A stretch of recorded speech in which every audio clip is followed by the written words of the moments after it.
Hola chicos y chicas, hoy empezamos la segunda sesión sobre la Edad Media. En esta sesión vamos a hablar de Al-Ándalus.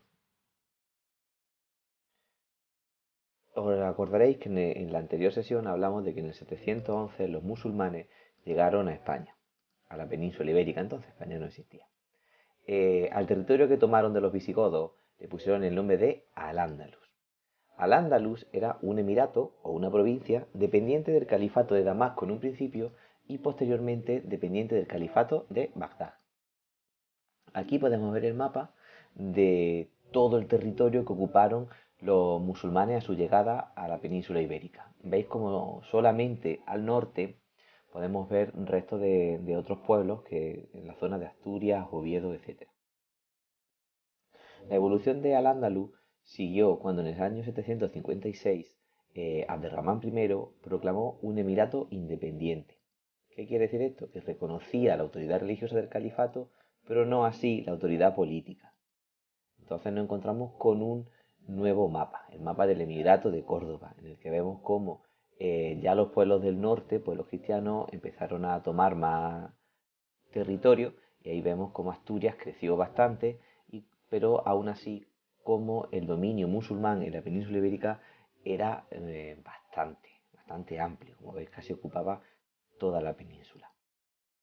La evolución del Andalus sigue. En el año 929, Aderramán III pasó a convertirlo en un reino, con total independencia tanto religiosa como política. Acordaros que en la anterior fase, en la fase del Emirato independiente, no se reconocían las dos, solamente una religiosa. Y le puso nombre de Califato de Córdoba, siendo Córdoba su capital. Fue la época de mayor esplendor de los musulmanes en nuestra península, haciendo de Córdoba su capital una de las principales ciudades del mundo y de las más importantes. Aquí vemos cómo el mapa ha vuelto a cambiar, cómo el califato de Córdoba ocupa menos extensión que en la anterior fase, en el Emirato dependiente, perdón, y cómo el reino de Asturias ya no es un reino, sino que vemos a León por un lado y Navarra por otro. Incluso también aparecen los condados barceloneses. Esta evolución sigue hasta que en el año 1031 Al-Ándalus queda dividido en 28 reinos independientes. Estos 28 reinos independientes estaban enfrentados entre sí. ¿Por qué? Pues simplemente por el tema del territorio y de dominar más o menos territorio. Esta división en los reinos se llamaron los primeros reinos taifas. Y vemos en este mapa cómo quedó la península ibérica en aquella época. Todo lo que antes ocupaba el califato de Córdoba, ahora podéis ver que son distintos reinos, como el de Badajoz, Huelva, Toledo, Albarracín, o el que a nosotros más nos importa, el de Granada, porque ahí vemos cómo aparecen tanto Jaén, Granada y Marto incluso estaría en este reino.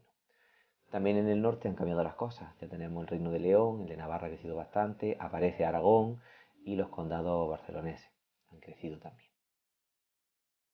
Antes de pasar a la siguiente parte, repasemos. Primero tuvimos la época del Emirato dependiente, que empieza en el 711, ¿de acuerdo?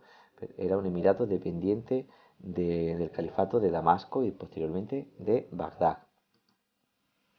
En el año 756, Aderramán I proclama el emirato independiente.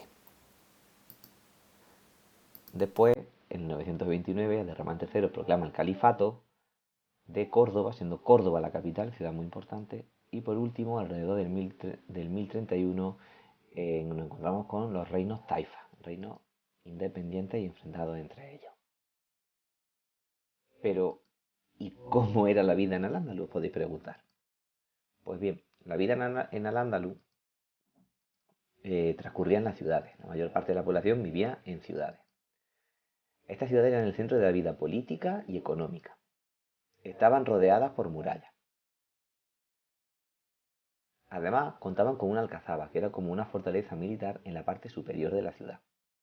Tenían varias alhóndigas, ¿vale? No albóndigas. Las alhóndigas eran almacenes de mercancía, donde se guardaban muchas mercancías y solían ser naves bastante grandes. Por supuesto, encontraríamos mezquitas, una mezquita siempre principal, donde iría el gobernante y la gente más pudiente, y luego mezquitas más pequeñas y de barrio para dar cabida a toda la población. El centro de la ciudad era la Medina. La Medina era la zona donde vivían los artesanos y los comerciantes. Donde vivían, porque donde comerciaban, se llamaba zoco. Aquellos que hayáis ido a Granada y habréis visto cerca de la catedral o alrededor de la catedral muchas tiendas pequeñitas de cuero, vidrio y demás. Y eso se conoce como la zona del zoco. Era como un mercado. Y ya no encontramos que fuera de las murallas estaban los arrabales, que era donde vivía la gente más pobre. Aquí vemos una imagen de lo que sería una ciudad, eh, donde aparece la flecha, vemos cómo la muralla rodeaba a toda la ciudad. ¿Por qué tenía una muralla? Pues por cuestiones defensivas. Arriba, en la parte superior, vemos la alcazaba, que como he dicho era una fortaleza. Normalmente es la zona en la que solía vivir el gobernante y era donde también estaba toda la fortaleza militar para defender toda la ciudad. La alhóndiga, veis cómo era bastante grande, con muchas naves. Y ahí podemos ver cómo eran naves para guardar pues todas las mercancías que tenía esa ciudad. Trigo, etcétera, etcétera. La mezquita, el centro religioso, donde se reúnen o se reunían los musulmanes para rezar 5 veces al día.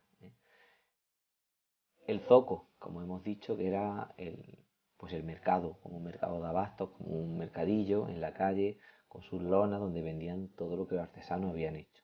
Y por último, el arrabal, la parte fuera de la muralla.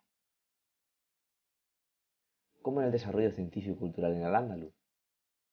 Pues la verdad es que Al-Ándalus tuvo un desarrollo bastante superior al de los reinos cristianos de su época. De hecho, asimilamos muchas cosas, entre ellas en las matemáticas, por ejemplo, usamos la numeración que nos introdujeron los musulmanes. La agricultura, introdujeron nuevos sistemas de riego, así como el cultivo del melón, la naranja o el azafrán. O la artesanía y la industria, la fabricación de objetos de cuero, tejidos, vidrio, cerámica, etc. Y con esto, chicos, pues hemos acabado. Espero que os haya gustado, que hayáis aprendido mucho. Y esto es todo, amigos.